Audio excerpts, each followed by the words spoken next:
Bismillahirrahmanirrahim.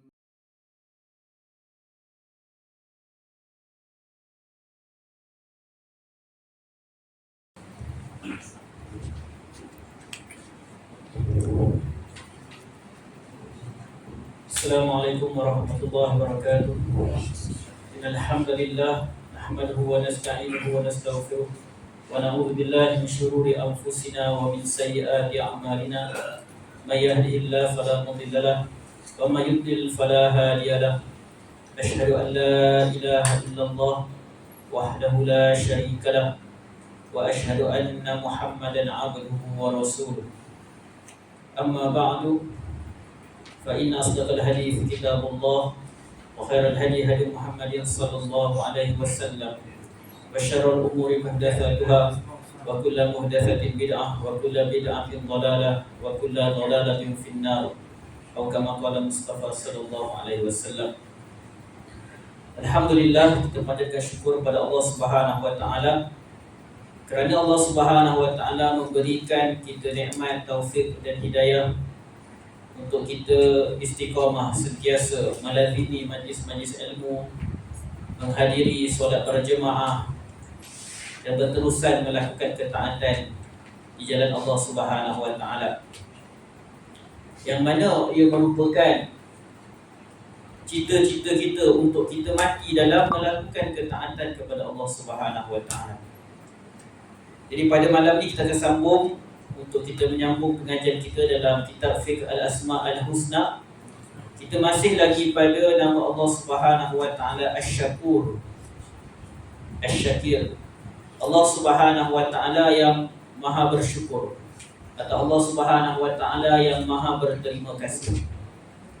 Kita telah menghuraikan semua ayat yang ada dalam buku ini, ayat-ayat yang menyebutkan nama Allah Subhanahu wa taala Asy-Syakur, Tuhan yang Maha bersyukur. Jadi kita lihat apa kata Asy-Syakur Al-Badar. Kata beliau, keenam-enam tempat atau keenam-enam ayat yang disebutkan padanya dua nama Allah Subhanahu wa taala tersebut adalah ayat-ayat yang menunjukkan limpahan kurniaan Allah Subhanahu wa taala kepada hamba-hambanya, kepada hamba-hambanya yang mentaati dia. Yang mana Allah Subhanahu wa taala menyempurnakan ganjaran pahala untuknya tanpa ada kekurangan. Dilimpahkan kurnianya, dilipat kali gandakan pahalanya. Maka ini menjelaskan kepada kita maksud Allah Subhanahu, nama Allah Asy-Syakur dan Asy-Syakir, iaitu Tuhan yang tidak pernah mensia-siakan amalan orang yang beramal kerana Allah Subhanahu wa taala tidak pernah mensia-siakan amalan kita. Sebesar mana pun yang kita lakukan, atau sekecil mana pun amal ketaatan yang kita lakukan, Allah takkan sia-siakan. Faman ya'mal mithqala dzarratin khairan yarah. Sesiapa sahaja yang buat kebaikan walau sebesar zarah, kecil je kita buat, tetap ia dilihat oleh Allah Subhanahu wa taala. Jadi Allah Subhanahu wa taala dengan sifat dia yang Maha bersyukur, berterima kasih, bila seseorang dia buat satu kebaikan, Allah takkan kurangkan pahala dia. Bahkan macam mana sifat berterima kasihnya Allah ni, kita dah bincangkan 2 minggu lalu. Berterima kasih kepada Allah, apa sahaja kebaikan yang manusia buat, Allah akan balas. Pasti Allah akan balas. Dan Allah akan balas lebih besar daripada apa yang kita buat.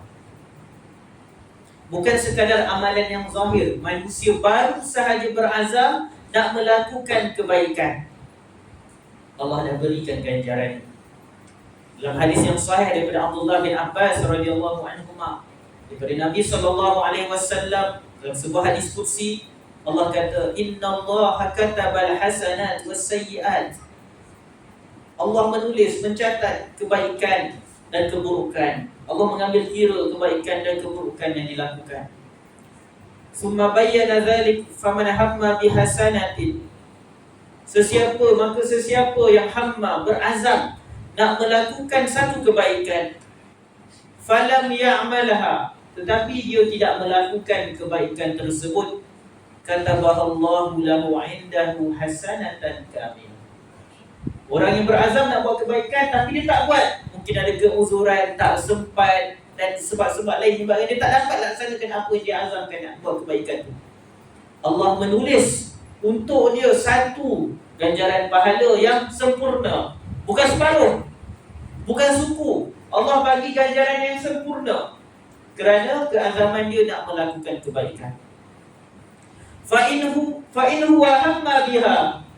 Kalau seandainya seseorang tu berazam nak buat kebaikan, fa'amilaha, dan dia lakukan, dia betul-betul lakukan, laksanakan kebaikan tersebut, katabahallahu lahu 'indahu 'ashra hasanat.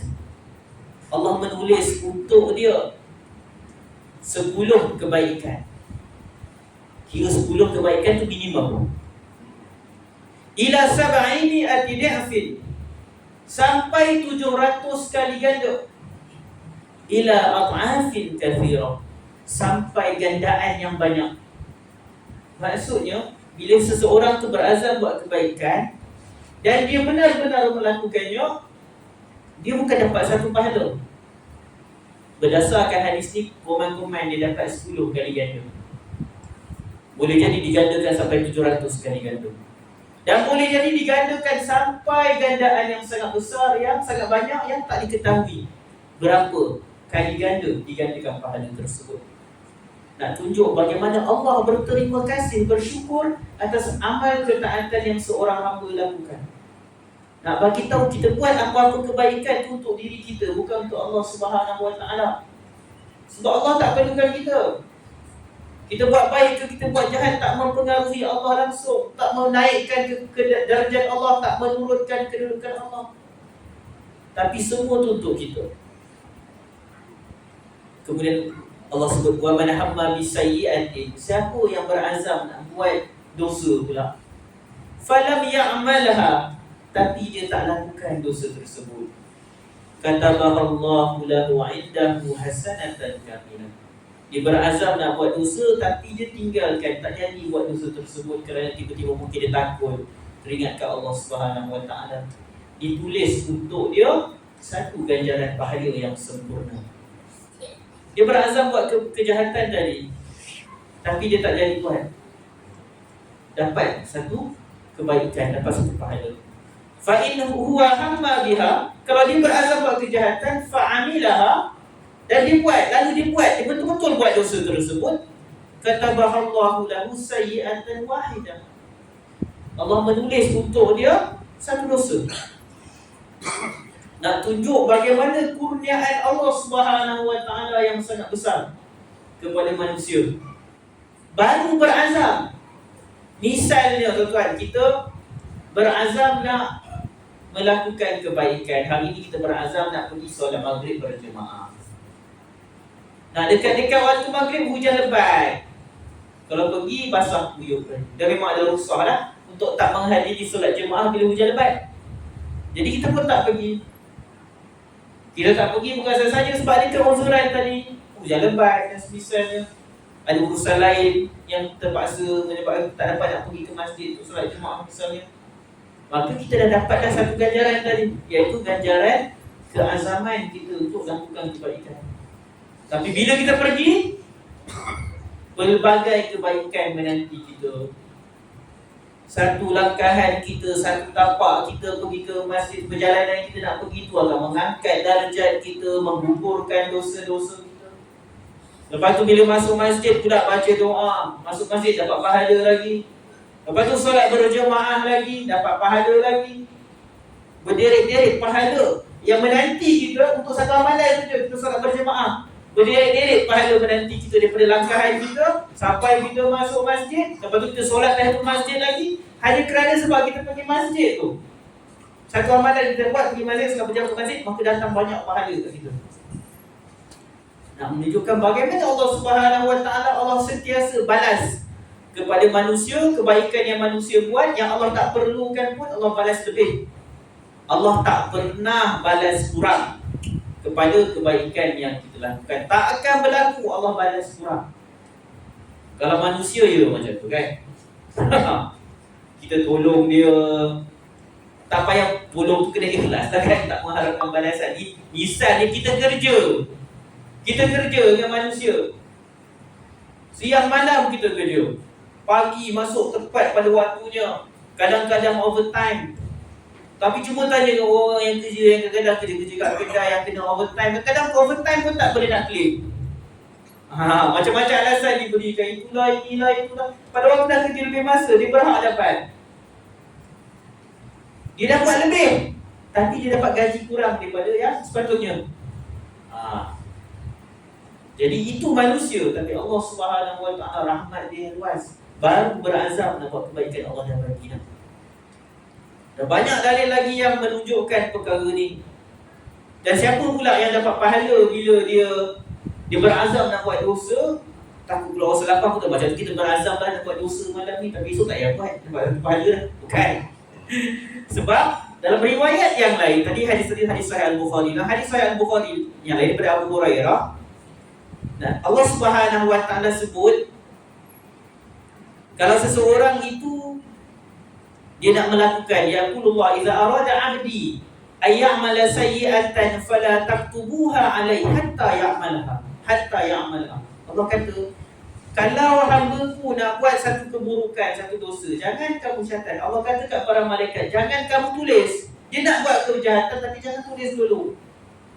Hatta ya'malha, sampai dia buat. Nampak tak macam rahmat Allah? Kita bila berazam nak buat baik, terus catat dah, dapat satu dah. Dah confirm dapat dah. Tapi baru berazam nak buat dosa, baru plan macam fikir nak buat esok buat maksiat. Allah kata kat malaikat, jangan tulis dulu. Sampai dia buat. Fa in amilaha faktubuha bimisliha. Kalau dia buat, tulis yang setara dengan dosa dia buat tu. Kalau dia buat satu dosa je lah, tak digandakan dosa.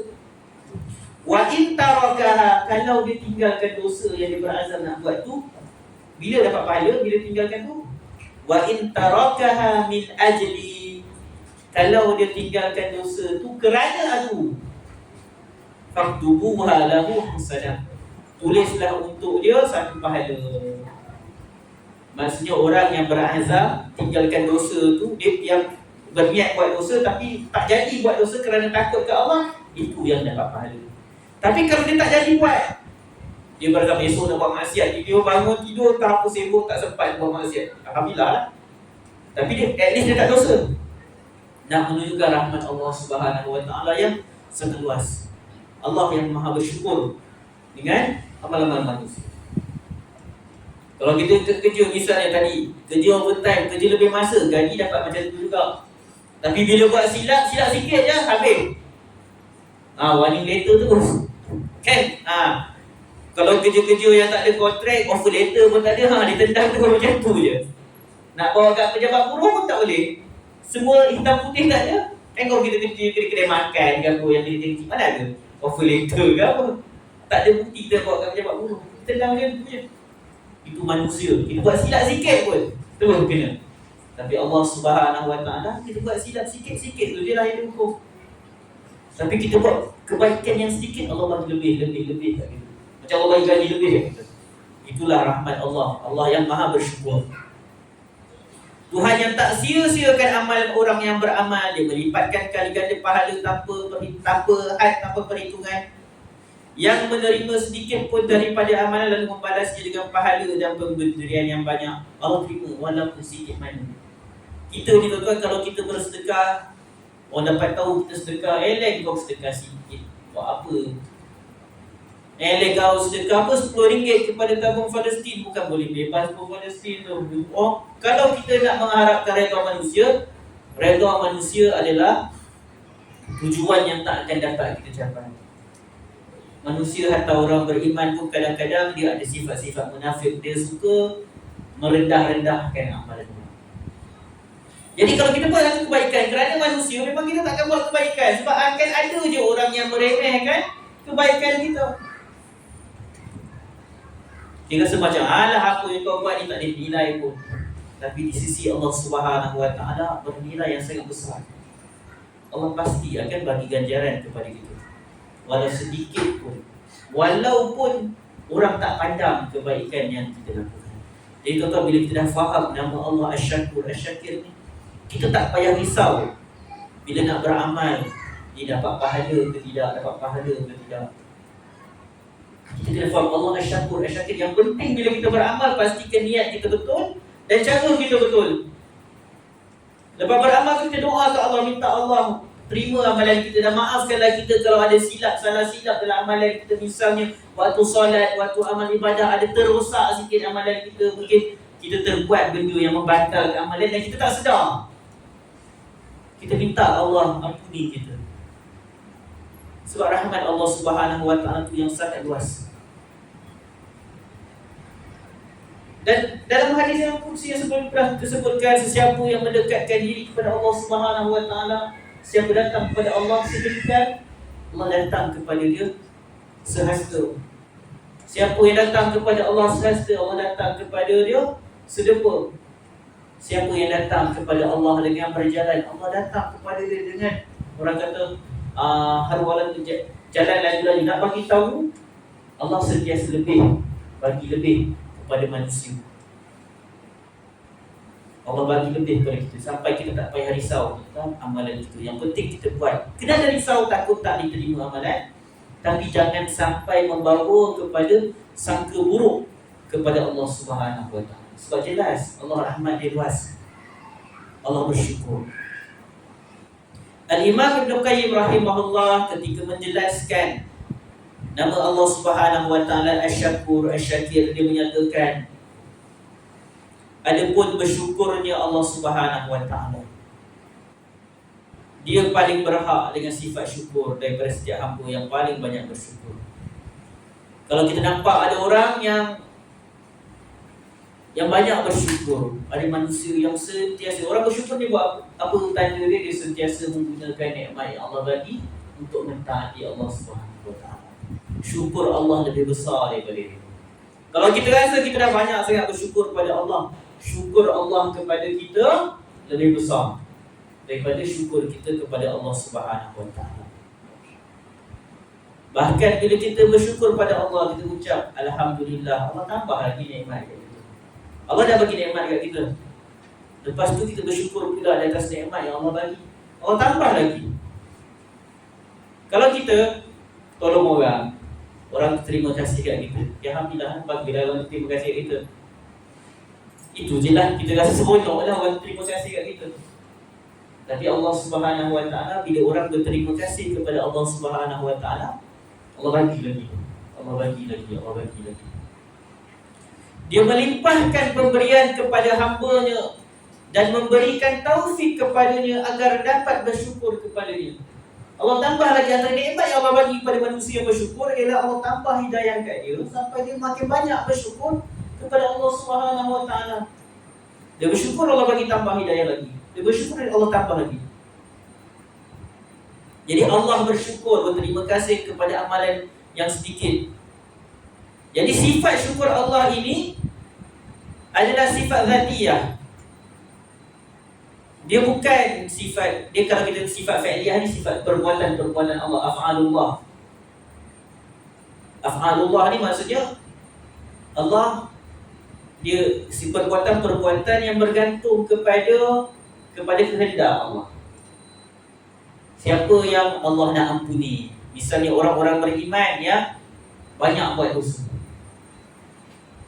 Orang-orang beriman yang banyak buat dosa, timbangan kejahatan dia lebih berat daripada timbangan kebaikan dia. Tapi dia tak syirik ke Allah, dia mati dalam keadaan tauhid, tapi dia banyak dosa. Kedudukannya pada masyiatullah, kehendak Allah. Kalau Allah nak, Allah boleh hukum dia dengan keadilan Allah Subhanahu Wa Taala. Dan kalau Allah nak, Allah boleh ampunkan dia dengan rahmat Allah yang sangat luas. Adapun sifat bersyukur Allah, iaitu Allah membalas kebaikan manusia, dia adalah sifat zatiyah. Allah nak bagi tahu pasti Allah akan balas kebaikan yang dilakukan oleh manusia beriman. Dia macam sifat hidup. Allah itu sifat zatiyah. Allah sentiasa macam itu. Itu bukan bergantung pada kehendak Allah, Allah nak bagi ke tidak. Tapi itu sifat yang memang sentiasa ada pada diri Allah Subhanahu Wa Taala. Sentiasa Allah bersyukur kepada hamba-Nya dengan melipat kali gandakan gandaan pahalanya daripada 10 sampai 700 sampai gandaan yang unlimited. lambang Allah berterima kasih. Apa lagi contoh? Contohnya apabila seseorang manusia itu dia berselawat ke atas Nabi SAW. Inna Allah wa malaikatahu yusalluna 'alan nabi. Sesungguhnya Allah dan malaikatnya berselawat ke atas Nabi. Ya ayyuhalladzina amanu sallu 'alaihi wa sallimu taslima. Wahai orang-orang yang beriman, berselawat dan ucapkan salamlah kepada Nabi SAW. Apa kata Nabi SAW kepada orang yang berselawat kepada Nabi SAW? Siapa yang selawat kepada Nabi sekali, Allah Subhanahu wa taala akan berselawat kepadanya 10. Itu contoh dia. Dan apa kata dalam hadis Nabi SAW yang sahih tentang cerita tentang bila Allah mencintai seorang manusia. Yang pasti orang yang Allah cintai ini orang-orang yang beriman. Allah akan seru kepada penghuni langit, kepada malaikat-malaikat yang dekat dengan Allah. Allah bagi tahu Allah sayang dia dan Allah minta malaikat-malaikat ni sayang dia. Allah puji dia. Allah puji manusia yang Allah sayang tersebut. Sebab tu disebutkan itu Allah menyanjungnya di tengah-tengah para malaikat, di hadapan makhluk-makhluknya yang lain di langit. Dia menyampaikan syukur kepadanya di hadapan para hambanya. Dia juga bersyukur dengan perbuatan seorang hamba meninggalkan sesuatu kerananya. Itu tinggalkan sesuatu maksiat kerana Allah. Maka Allah Subhanahu wa taala akan bagi ganjaran pahala kepada kita. Dan bila seseorang meninggalkan sesuatu kerana Allah Subhanahu wa taala, pasti Allah akan ganti dengan yang lebih baik daripada apa yang dia tinggalkan. Dan hakikatnya bila kita faham Allah lah yang bagi taufik atau hidayah kepada kita untuk meninggalkan atau mengerjakan sesuatu. Kalau ikutkan buat apa Allah nak berterima kasih atau bersyukur kepada manusia yang lakukan ketaatan? Sebab siapa yang bagi hidayah kepada manusia tu untuk buat ketaatan dan tinggalkan maksiat? Allah. Kita misalkan kita ni manusia yang serba limited kita punya sifat rahmat ni. Kita bantu seseorang. Kita bagi duit kat seseorang. Kita bagi sesuatu lah kat dia untuk dia buat kebaikan.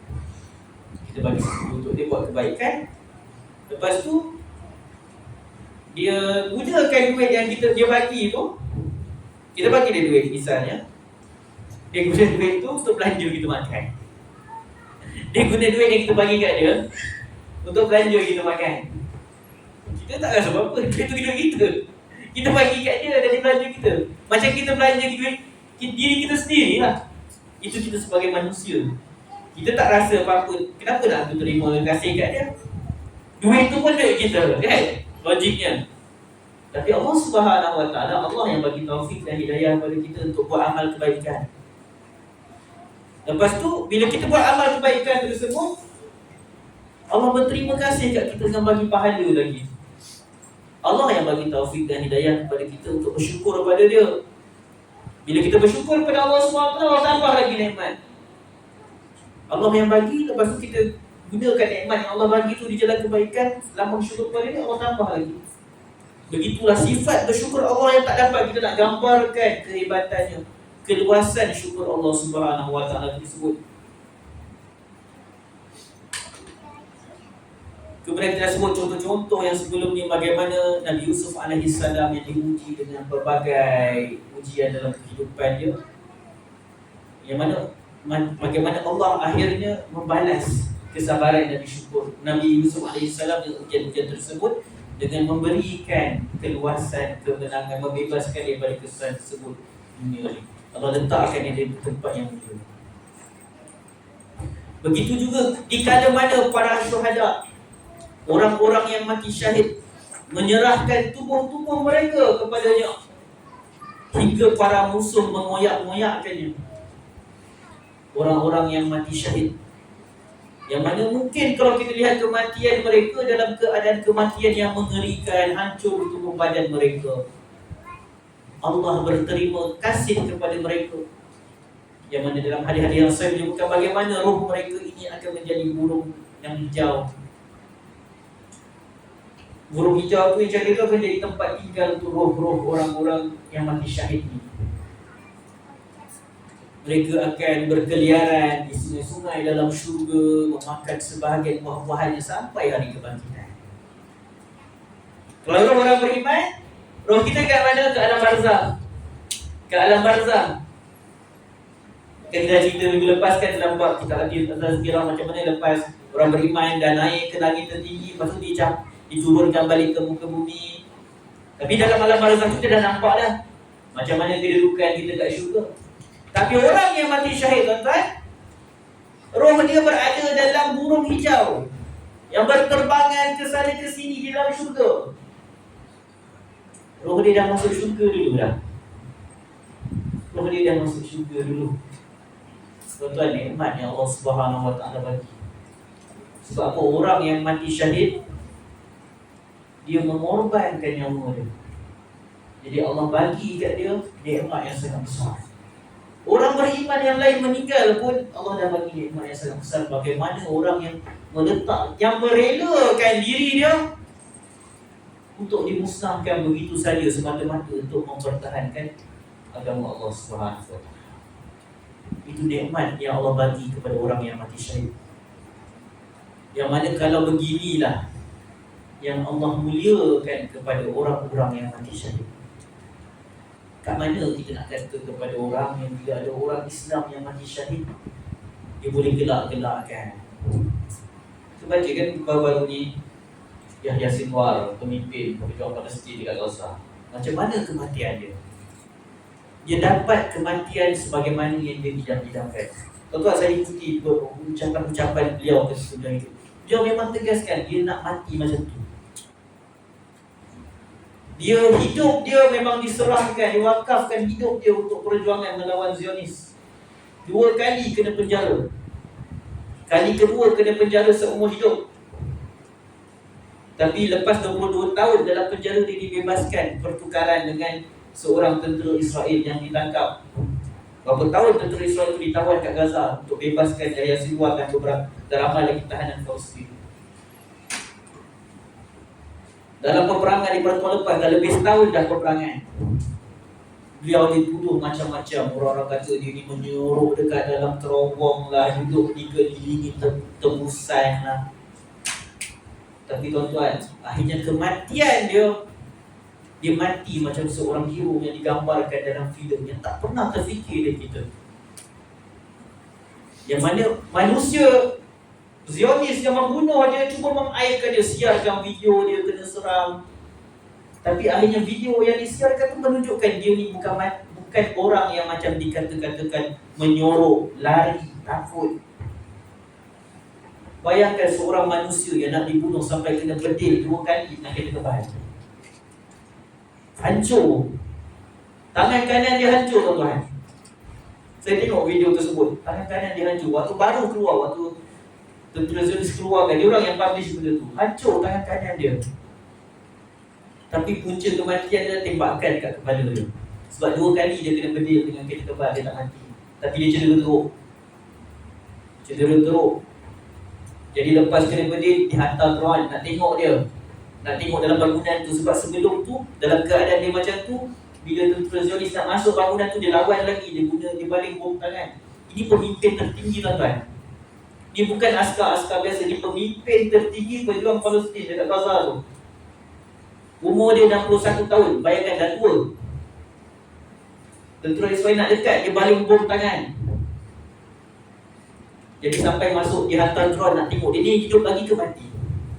Dia dapati dia hidup lagi. Tangan kanan dah hancur, tak boleh gerak. Dah tak boleh fungsi dah. Sebab kena kereta kebal. Bergila kebal. Tapi dia tak menunggu mati macam tu. Jenazah dia orang jumpa, tangan kanan dia tu, dia cuba stopkan bleeding dia. Dia ikat dawai kat tangan kanan dia. Dia nak stopkan pendarahan tu. Dalam keadaan kalau kita dah kena bedil 2-3 kali yang kita kebal tu, apa kita buat? Macam menunggu mati lah kalau kita kan. Tak, dia cuba untuk hidup. Drone datang, dia tak boleh buat apa lah, tak larat, dia cuba balik kayu kat drone tu. Jadi orang dah kata dia masih hidup. Akhirnya dia mati dengan penembak tepat kat kepala dia. Sebab dia dah siasat, dapati kematian dia bukan sebab Kita kembali. Dia memang cedera sebab tu. Tapi kematian, kunci kematian tembakan kat kepala dia. Maksudnya yang terakhir kena lepas guna kereta kebal tak mati 2 kali, hantar askar tak dapat dekat dengan dia sebab dia lawan juga. Dia mati sebagaimana yang dia kehendaki tuan. Benda tak masuk akal kalau kita fikir secara logik. Buat apa dia nak melawan macam tu? Dia pemimpin, dia boleh lari kat luar. Dia bukan sekadar menyorok dekat dalam terowong, dia lawan. Dia berada, dijumpai bersama dia apa? Senapang AK-47. Dan nak tunjuk bagaimana orang-orang yang berjihad di jalan Allah ni, macam mana kehidupan dia. Dijumpai dalam poket dia apa? Buku kecil Azkar An-Nabawi, zikir-zikir Nabi SAW. Dijumpai minyak wangi. Benda-benda yang simple menunjukkan bagaimana itulah kehidupan dia. Kehidupan orang yang mewakafkan diri dia untuk perjuangan agama dia, mempertahankan saudara-saudara seagama dia. Walaupun ada orang kat luar-luar kata dia ni pengganas misalnya, tapi akhirnya di penghujung hayat dia, orang tak kenal pun sangat dia sebelum ni. Yahya Sinwar, tak ada siapa kenal dia sangat. Tapi kematian dia diangkat dia semulia-mulia. Orang nampak macam mana dia melawan sampai mati. Hatta nak dekat mati tu pun dia lawan lagi. Yang mana kalau kita lah yang tak melalui kehidupan macam dia tu, mungkin kita kalau dah cedera tu habis lah. Kita duduk, dia menunggu mati, tapi tak, dia lawan sampai betul-betul mati, sampai dia dah tak boleh melawan. Umur 61 tahun tuan.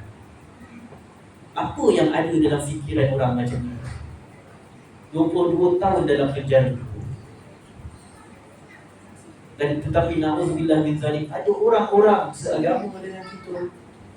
Dia buat status kat media sosial, mengejek-ejek saudara seagama yang mati, mempertahankan negara dia, mempertahankan umat Islam lain. Kita nak panggil apa orang macam ni? Allah muliakan manusia yang mati syahid di jalan dia. Dan kita bersangka baik, kita nampak dia mati syahid, itu je. Kita setuju ke tidak dengan tindakan dia pergi lancarkan serangan 7 Oktober tahun lepas tu, itu isu lain. Tapi yang akhirnya kematian dia mati syahid. Kematian yang mulia.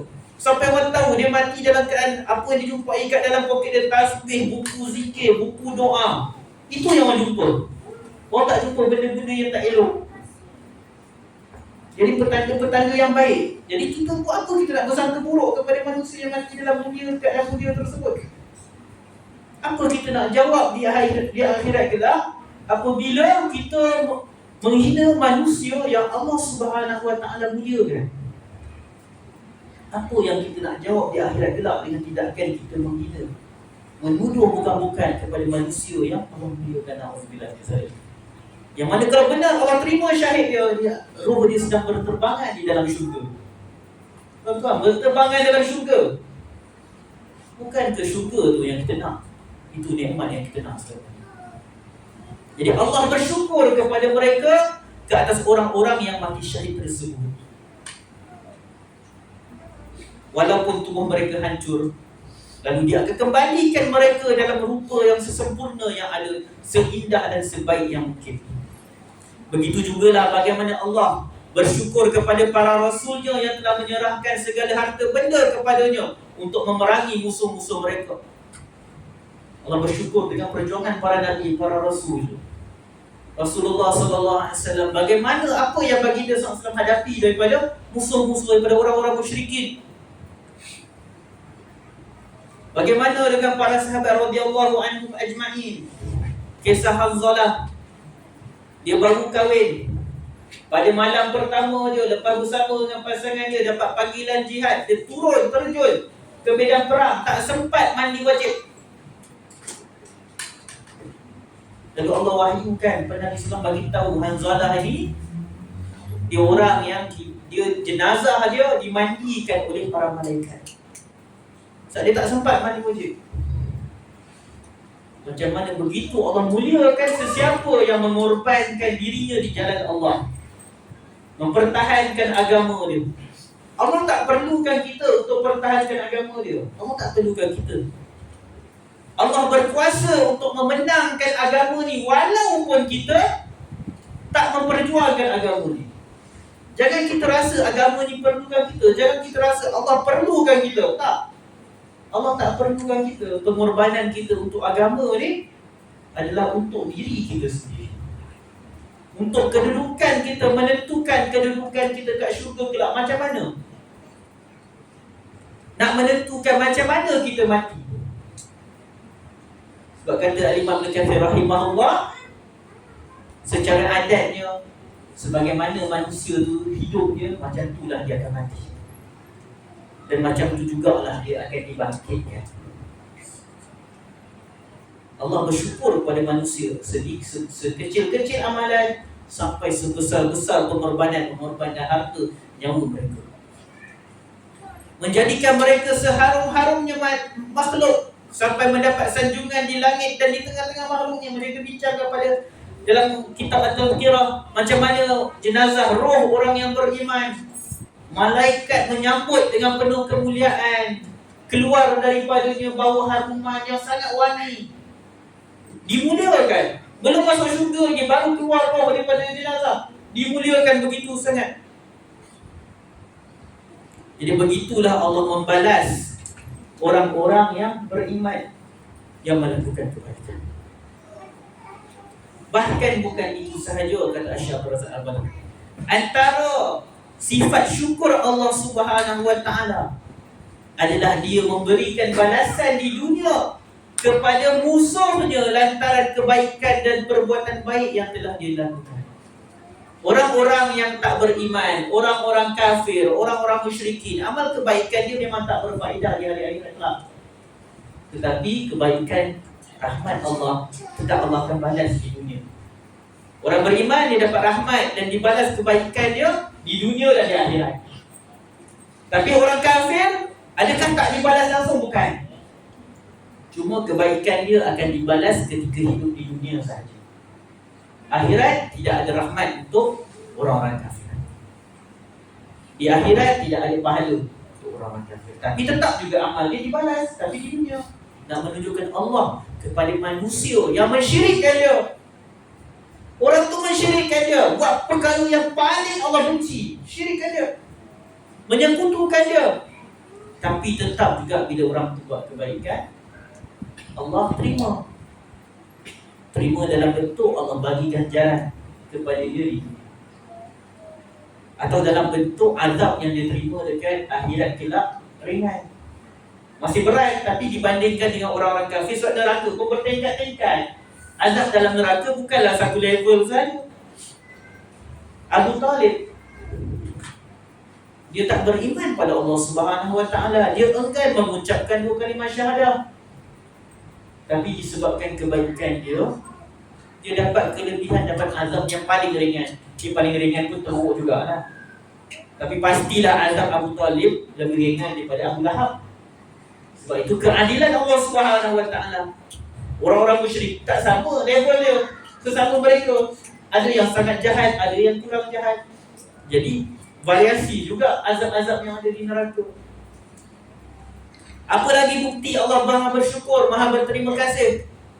Di antara syukurnya, terima kasihnya adalah dia memberikan keampunan kepada wanita yang terlibat dalam perbuatan keji. Seorang wanita pelacur yang memberikan minum kepada seekor anjing yang kehausan. Dia buat sikit je amal. Wanita ni buat dosa yang besar.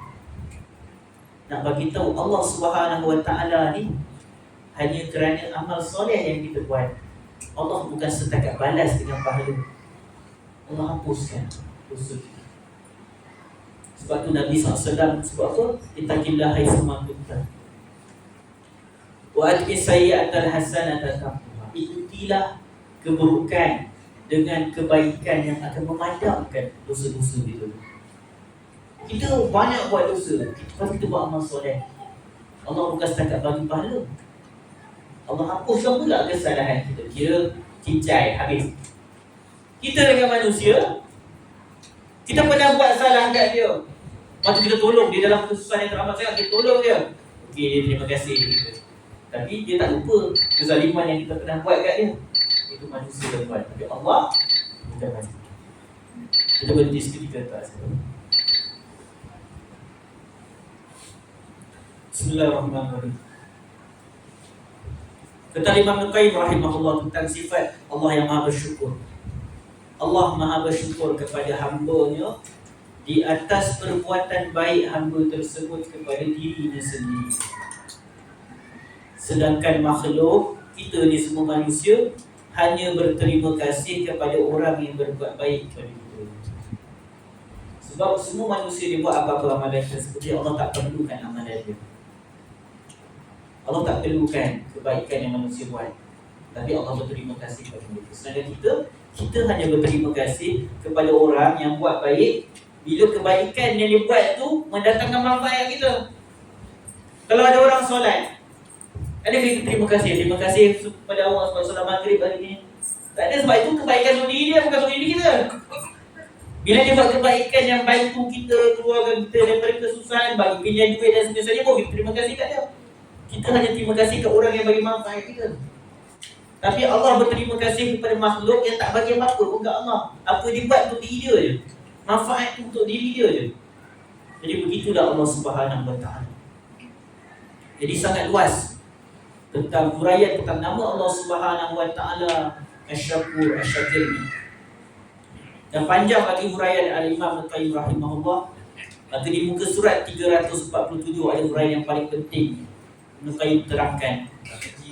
Ketika mana Allah Subhanahu Wa Taala benar-benar maha bersyukur, maka makhluk yang paling dia cintai adalah orang yang bersifat dengan sifat syukur juga. Allah maha bersyukur, jadi orang yang paling Allah sayang, antara orang yang Allah sayang ialah orang yang ada sifat syukur juga.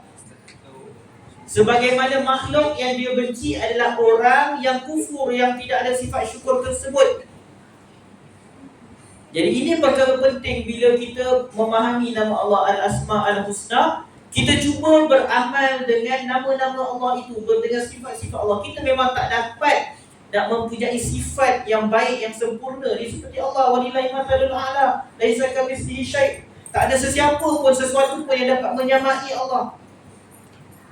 Tetapi sifat bersyukur yang Allah miliki itu perlu manusia ada pada sifat, pada diri dia. Bahkan Nabi SAW menyifatkan orang yang bersyukur kepada manusia sebagai orang yang bersyukur pada Allah. Nabi SAW sebut dalam hadis riwayat Abu Dawud dan Tirmizi, la yashkurullah man la yashkurun nas. Tidaklah bersyukur kepada Allah sesiapa yang tidak bersyukur kepada manusia. Siapa yang ada perangai, orang buat baik kat dia, orang tolong dia, dia tak nak terima kasih, dia kata syukur ni untuk Allah je. Allah yang bagi nikmat kat aku selama ni. Aku bersyukur kat Allah je, buat apa nak terima kasih kat orang. Hakikatnya dia tak bersyukur pada Allah. Ada orang kadang-kadang perangai mereka gelau. Contohnya dia kata, buat apa nak terima kasih pemerintah buat itu ini. Dia kata itu dah memang kewajipan dia sebagai pemerintah untuk meringankan beban rakyat, memberikan kemudahan, menyediakan kemudahan kepada rakyat. Buat apa nak bersyukur kepada pemerintah, buat apa nak berterima kasih kepada kerajaan. Itu kewajipan dia. Orang yang mengucapkan macam ni, dia tak bersyukur pada Allah hakikatnya. Sebab dia tak berterima kasih kepada orang. Seorang manusia yang tak berterima kasih. Ada orang dia kata, buat apa nak bersyukur kepada orang yang bantu dia sebab itu memang kewajipan dia. Contoh dia kata, pemerintah wajib sediakan kemudahan. Jadi buat apa nak terima kasih, dah tanggungjawab dia siapa suruh jadi pemerintah. Kalau ada orang yang cakap macam tu, kita kata kat dia, jadi kita kena tak terima kasih kat mak bapak kita, ibu bapa kita. Memang kewajipan ibu bapa pun besarkan anak, bagi makan, minum, sediakan tempat tinggal, bagi didikan. Jadi adakah sebab itu kewajipan mereka, maka kita tak perlu berterima kasih kepada mereka? Pasti jauh. Tetap kita kena berterima kasih kepada ibu bapa kita kerana mereka menunaikan kewajipan mereka sebagai ibu bapa. Begitu juga kita kena berterima kasih kepada pemerintah kerana mereka tunaikan kewajipan mereka sebagai pemerintah, sebagai payung kepada manusia, memberi kemudahan kepada rakyat di bawah pemerintahan itu. Jadi jangan ingat syukur ini kepada Allah je, tak. Tanda kita bersyukur kepada Allah ialah dengan kita berterima kasih di atas kebaikan orang. Kita jangan memandang remeh kebaikan manusia, walaupun sekecil-kecil bantuan yang orang pernah lakukan, jasa manusia pada kita. Kita ni kadang-kadang ada penyakit. Orang tu pernah bantu kita, walaupun sedikit, tapi kita rasa, alah dia ni, apa sangatlah yang dia sumbangkan, apa sangatlah. Kalau dia tak ada pun tak apa. Cara kita berfikir macam tu. Kita nak hargai orang pun, contoh, kita ada satu sekolah, kita nak hargai penyumbang, ibu bapa yang menyumbang cek-cek yang beribu-ribu je. Mak bapak yang mungkin kemampuannya masukkan tabung air RM5, RM10, RM5, RM2 tu, kita tak nak hargai. Kita muliakan orang yang besar-besar cek dia tu. Kita pandang rendah pada orang yang mungkin sikit je contribution dia. Itu melambangkan kita tak bersyukur sebenarnya. Kita kurang pada sifat syukur. Kita kurang menghargai kebaikan orang. Jadi hakikatnya bila kita ada sifat macam tu, menunjukkan kita tak faham nama Allah yang Maha Bersyukur ni. Sebab kesan dia kalau kita faham nama Allah yang Maha Bersyukur ni, Allah yang menghargai sekecil-kecil perbuatan manusia, kita pun akan usaha juga. Sekecil-kecil kebaikan manusia, kita akan terima, ucapkan terima kasih. Bila kita dapat ada rasa syukur tersebut, kita bersyukur atas kebaikan yang orang pernah buat kat kita, kebaikan yang mak ayah kita pernah buat kat kita, yang pasangan kita pernah buat kat kita. Kita berusaha bersifat sebagaimana sifat Allah, walaupun tak sampai tahap sempurna macam Allah, pasti mustahil. Maka kita akan temui kebahagiaan dalam dunia. Macam mana Allah, orang buat silap sikit, Allah ampunkan. Tersilap sikit, Allah hapuskan. Bila pernah buat silap, lepas tu buat kebaikan, Allah hapuskan terus dosa orang tu.